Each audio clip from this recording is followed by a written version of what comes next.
Can we start with team news first? There was mention of Leah Williamson and Kim Little coming back before Christmas. Is there any update on that? Yes, so both Kim and Leah will be in the squad tomorrow, so that's really positive news. They've been training with the squad and they both look good, so that's really positive. Thank you. And if you face Liverpool tomorrow, who are sitting at the bottom of the table, they managed to get a point against Chelsea. Do you think we're seeing one of the most competitive seasons of the WSL? I think so far. I think if you compare last season to this season, it's different. You see it across all teams and games. All games are very competitive. We see it from our own perspective, and I also think that we have, of course, as after winning the Champions League, have a target on our backs, and we feel that the way opposition goes into games against us. So yeah, it's highly competitive, which is really good for women's football and the growth, of course, and the attractiveness of the league. So also tomorrow we go into this game with a lot of belief and confidence. I think Liverpool being so low in the table is they haven't picked up enough points. But if you look at how their results have gone, and they drew against Chelsea their last WSL game, and it's 1 goal differences in their game. So I think they've been performing well. They haven't been rewarded with so many points. So very respectful of Chelsea as an opponent, and very respectful of the WSL as a league. And you've had kind of a mixed start to the season. How do you assess where the team is now compared to where you might hope that it would be? Well, I think, in all honesty, we wish we had more points at this stage. So that's definitely something we're not happy with. But where the team is at, I think if you look at the last block, the last block was a very demanding block with especially the 4 out of 5 opponents that we played against, and we always knew it was going to be challenging, and it was going to be about margins, and it was about margins. I think if you look back at the games, there's a lot of things we want to do better in our performances, but I also think we have dominated phases of games in those hard games. I think it's about moments and managing certain situations better in games. So that's definitely big learnings for us, but we don't think that we were far away against Chelsea. We were 2-0 up against Bayern, and then, like I said, we need to manage moments in games better, like we should have done better in the second half against Bayern, and I think that gives you a different starting point going into the North London derby. And then we win against Madrid, which is a really hard opponent. They had been winning and gathering a lot of points in the Champions League, so that was a good end to the block. But we put it in perspective, and it was very challenging games, and it was about moments. But we definitely want to do better in those moments. I just wanted to touch on, there's been a few reports of kind of a disharmony in the dressing room and kind of a suggestion of like a rise in player power behind the scenes. I just wanted to ask if there's sort of any truth to those reports, and maybe what the atmosphere is like behind the scenes. You know, I think we won the Champions League. I think historically Arsenal's been the most successful team in England, and there will be noise. There is noise, and there was an article, and that's all on the outside. We know what we're doing on the inside, and it's a high-performance environment. So it's a very challenging environment. We demand a lot of things from each other, and it should be like that. I think if you go and have a look in any place internally, you see some really, really good things going on. But I think every group of people will have things that they have to manage and get through. I am very positive about where we are at, very positive, and I can say that full-hearted because I'm on the inside and I see what's happening. I'm happy with the squad. I think they deserve to be backed for everything they do. So we are in a process. I believe in the process, and we're going in a really good direction. So it's unfortunate that there's noise on the outside, but there will be noise on the outside. And then lastly, kind of looking at your attacking play in the final third, compared to what we've seen so far for Arsenal this season, like against Spurs, is there kind of a plan B to maybe mix that up a bit? Sorry, can you ask me the question again? In the final third, like the attacking play, the approach we've seen so far, like against Scotland, is there like maybe a plan B for that? Yeah, no, we always, of course, we look at the qualities that we have in the team. We look at the opposition and what we need to create. Like I said, the last block, there was some learnings in managing scenarios and managing different game states. And that's something we've definitely picked up with the team. But we have so much quality in different things that we can do against opponents. And I think that's where you see the challenge in the league. You're challenged with high pressure against you. You're challenged with really structured and low blocks where players play with a lot of determination and ruthlessness in defending their areas. And there's so many different things you have to be able to manage in the league as the league is today.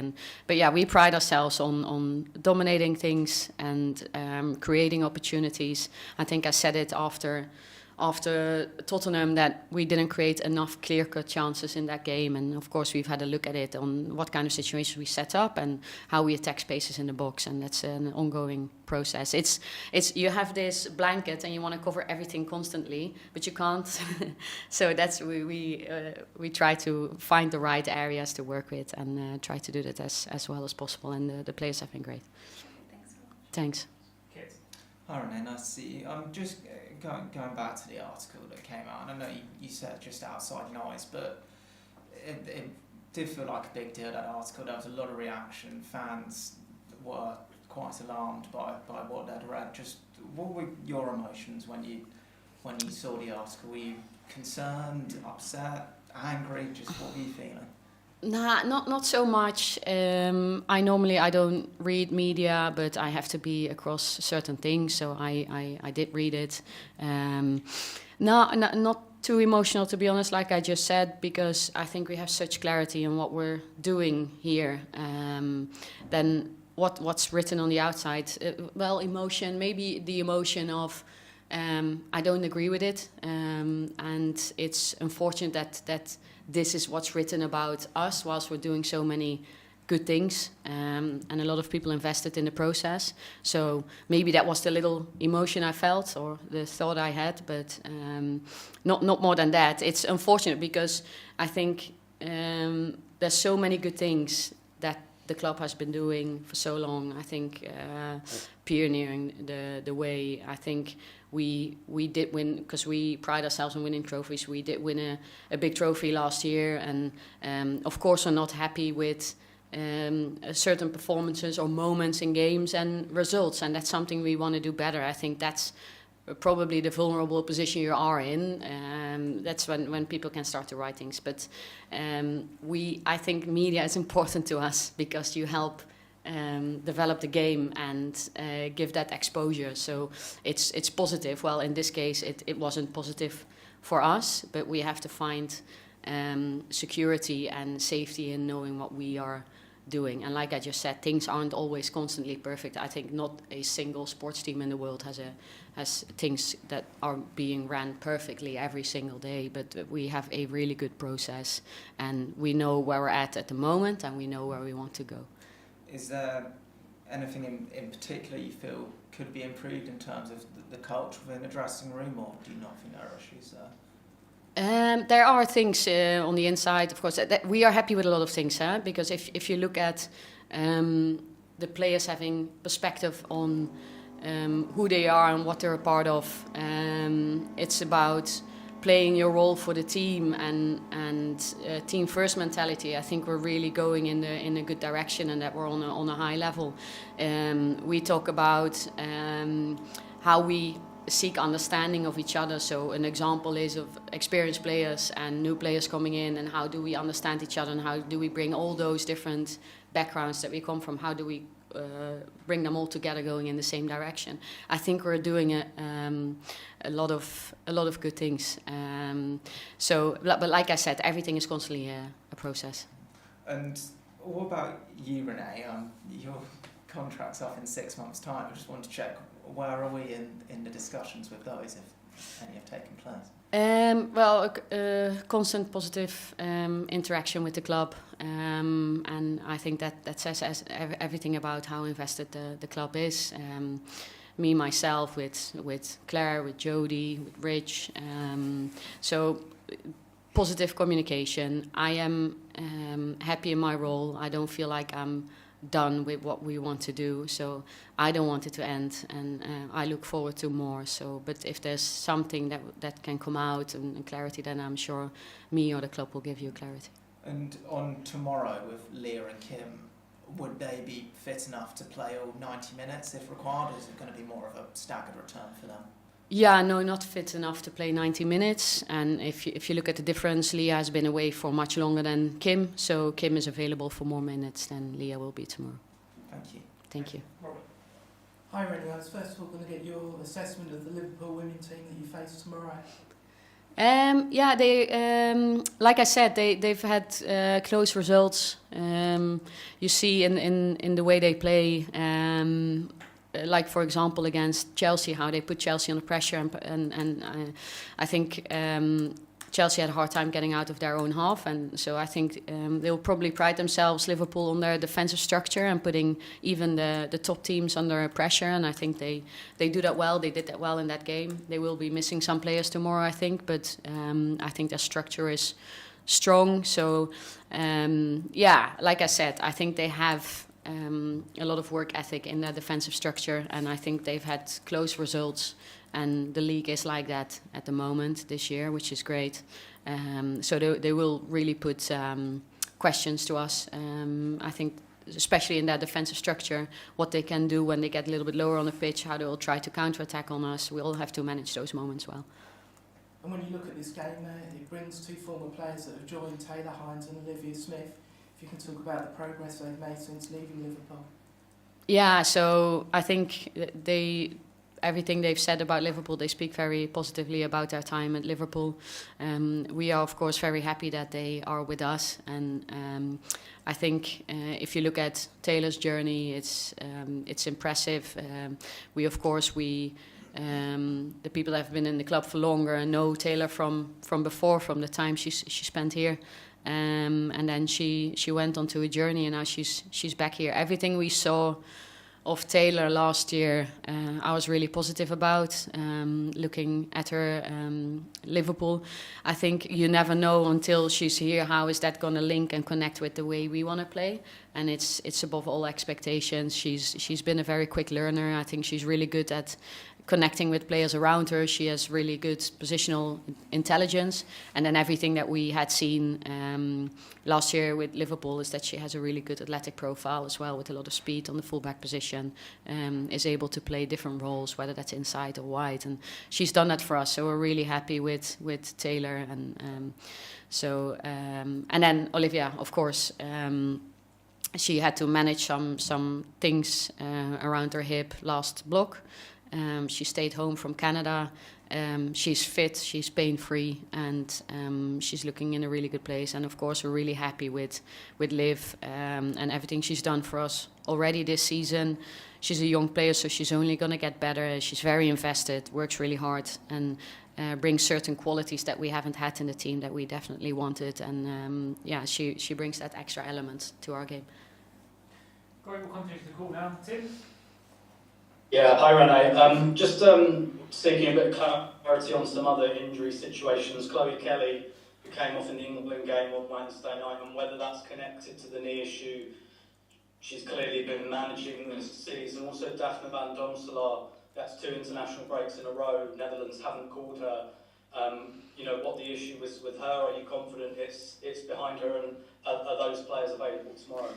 No, so to give you clarity, Daphne won't be available. She's been managing a quad tendon issue, and it needed an injection, so she won't be available for the rest of the block.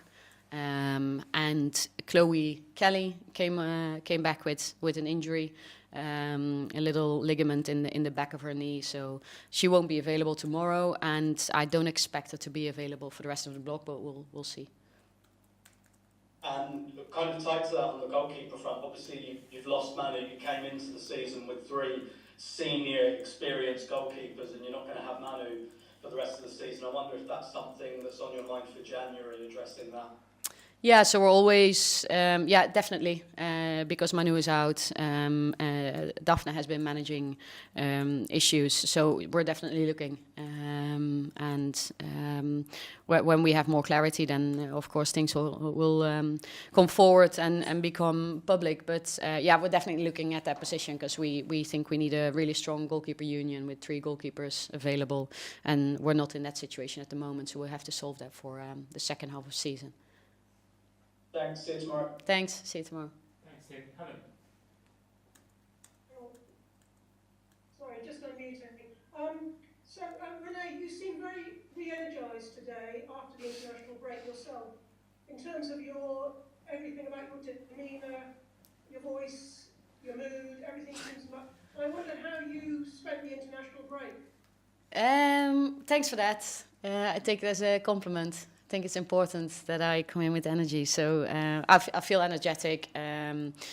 What I did was I actually had a couple of weeks parental leave left. So without being totally off, I tried to have a week of parental leave the first week, which was good. Spend some time with the family and with the little one, whilst still being available to do my work and lead on certain processes. But I wasn't here, so that was really good.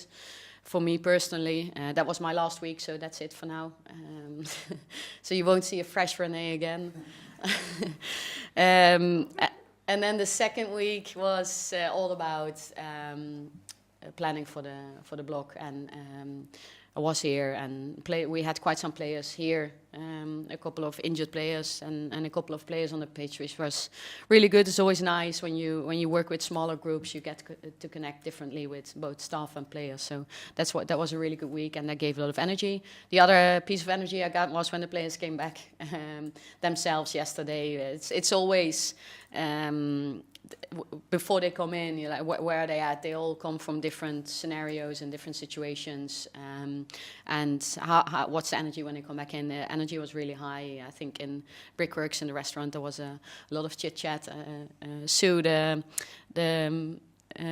the lady that works in the canteen for us, who's great, all the vibes. She had to plan to put on some music, but I don't think I heard the music because it was very loud. It was very chatty. So good. There's been a lot of energy. So, and again, we've worked 2 days now leading into this game. Liverpool always tried to get the balance right of how much do we do with the players.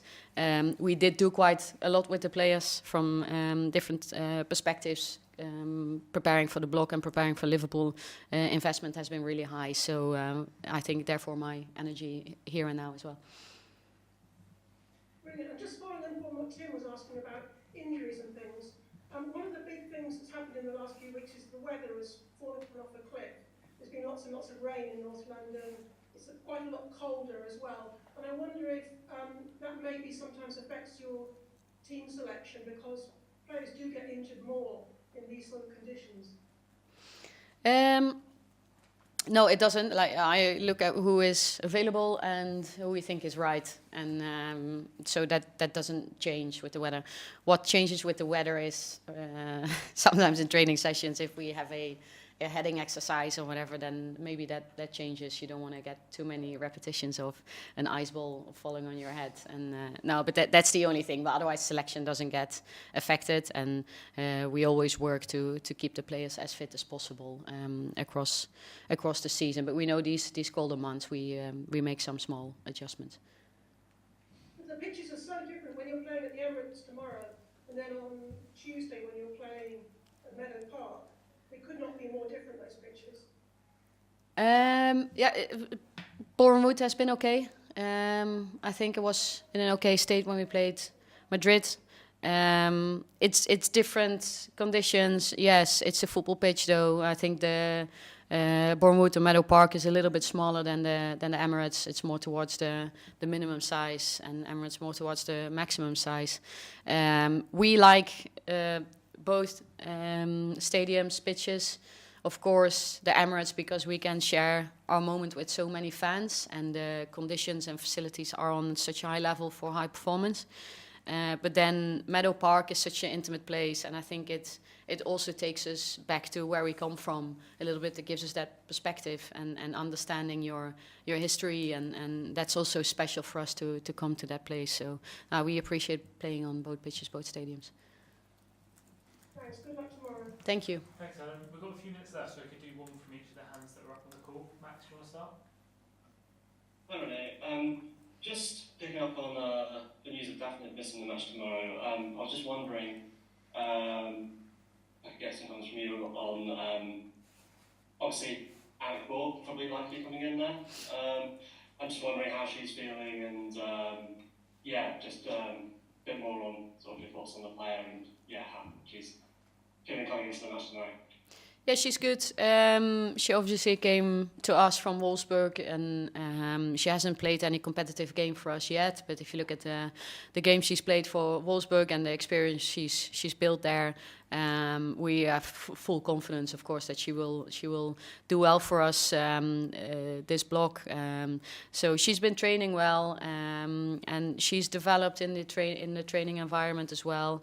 So they've been working really hard with the goalkeeper coach, but also everything that's integrated with the team, and you can see the improvement she's made. So she's been good. Of course, there's been a highly competitive situation with Daphne as well, but she's been doing really well, so she's ready to play for us tomorrow. Thanks, Max. Thomas? Hi, Renee. How are you? I'm good, thanks. How are you?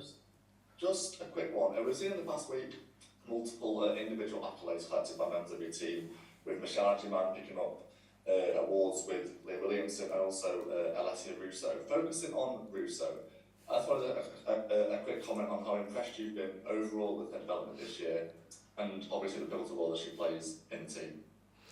Yeah, so I think I spoke about Alessia after the Madrid game as well. But to start with, I think there's a lot of individuals that are developing with us in the group as football players, as human beings, which you might not always see so clearly. But I think Alessia is at the forefront, and so I understand that you see it, and I'm happy that everyone sees it, because everything she does is investment in herself. It's investment in the team. It's positive, it's constructive, it's hard work, it's everything you want from an athlete, and I think she's such a world-class player. She's played different roles for us as well. Last block she's played in the 10 position a little bit. She does all those things, and she's just so good all round. She's such a good footballer. But like I said, everything that she does off the pitch, it's means the world that a world-class player like Alessia cares so much for her teammates, is so humble and respectful towards staff members that are helping her and supporting her. There's so many things. Her work ethic, her willingness to learn. I think she's such a good role model for all the others, that a player of such high level, such world-class player is doing all these things. It's amazing to see, and she deserves all the reward. Yeah, perfect. Best of luck for tomorrow. Thanks, Renee. Thank you. Great. Finally, Eleanor? Hi, Renee. Hey. Just on Leah, you've obviously been without her for quite a long time, so how important is it to have her back both as a player and as a person? Yeah, Leah has a presence, which is sometimes even without speaking, it sets standards and it creates a certain environment.